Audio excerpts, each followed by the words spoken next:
Hello and welcome to Tommy Talks TV, the place to be to build great love relationships. I'd like to start by saying a very big thank you. Thank you for all your likes and your shares and your comments on Facebook, on Twitter, on YouTube. I really appreciate you because they're helping us spread the message further, faster. So thank you very much indeed. Now today I'm going to be taking one of your questions and it goes like this.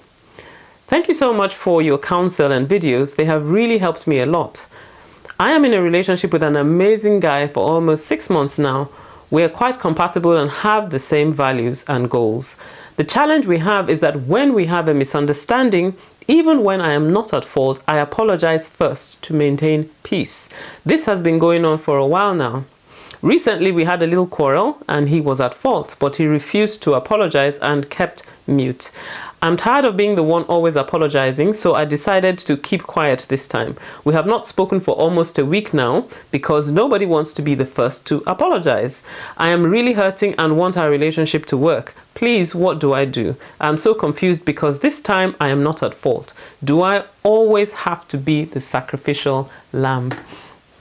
Now, this is an excellent question. The things that you're going through in your relationship at this stage are, things that every relationship will go through in the formative stages. You're learning the principles of conflict resolution. Now, you've been in this relationship for about 6 months now, and you've seen, you've had, conflict from time to time, but you're yet to actually discover how to go about resolving conflict properly so that it works for your relationship as opposed to working against your relationship. And that's what you need to learn. The truth is, every relationship will experience some form of conflict or the other. So if a relationship is conflict free, it usually is because one or both parties are not being sincere in that relationship. But if you're both being sincere in a relationship, it's inevitable that there will be things that you may not agree on. You may have differences of opinion, so you've got to learn how to work your way through those differences so that you can come to a resolution that works for both parties. So as you said, what tends to happen as of now is that, when there's a conflict, you apologize. And I have to say that it's great for you to be quick to apologize because that is always a key to quick conflict resolution in relationships. When you're willing to, come forward and apologize. And I always say that even if you only have a 1% fault in, a disagreement, you should still be quick to apologize. Now, when it comes to apologies, apologies are the pathway back to restoration in a relationship. It is not required that somebody apologizes for you to forgive them, but in order to restore the relationship back to where it was before, then apologies are requisite. And if someone will not apologize, it's either one of two things. It's either they're perfect or maybe they're proud. So you see, the thing is this: a lot of times people don't realize that, look, when it comes to a relationship, you've got to value the relationship to the point where it's more important for you to be happy in the relationship than for you to be right in that relationship. So that's precisely what the situation is now. So your fiance needs to begin to realize that the fact that you apologize in a relationship does not actually reduce you. It shows that you value that relationship. But that's the place where he needs to get to, and there's a process that you both need to work through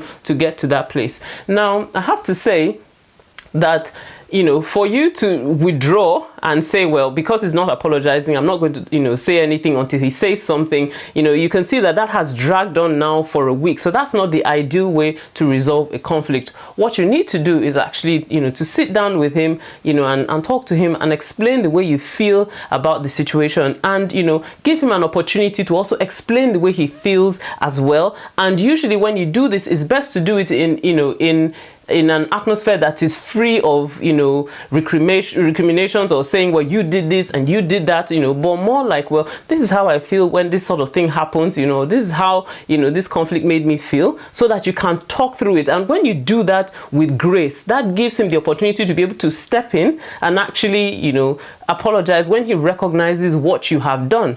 But you see, if you don't give grace to him, and it feels like, well, if I apologize, he's going to judge me for it and say, well, yes, yes, you really did this and all that, then it might be more difficult for him to apologize. So what I'm saying is this: you both need to sit down and talk through this whole conflict resolution thing. The ideal scenario in a relationship is that both of you will be quick to apologize, because you're more interested in the relationship working than you are in being proved right. You know, my husband always says that you've got to make up your mind in a relationship whether you want to be happy or you want to be right, and you can't always be both, you know. And I've found that to be so true, you know, and it's something that I use as a principle in my marriage and in my relationships with other people. So you need to take time and talk through this situation, and I believe that, you know, as you do that, you begin to develop a path towards conflict resolution in your relationship. Well, I hope this has helped you. If this has helped you, then please leave me a message on Facebook or Twitter. And if you've got a question you would like me to answer,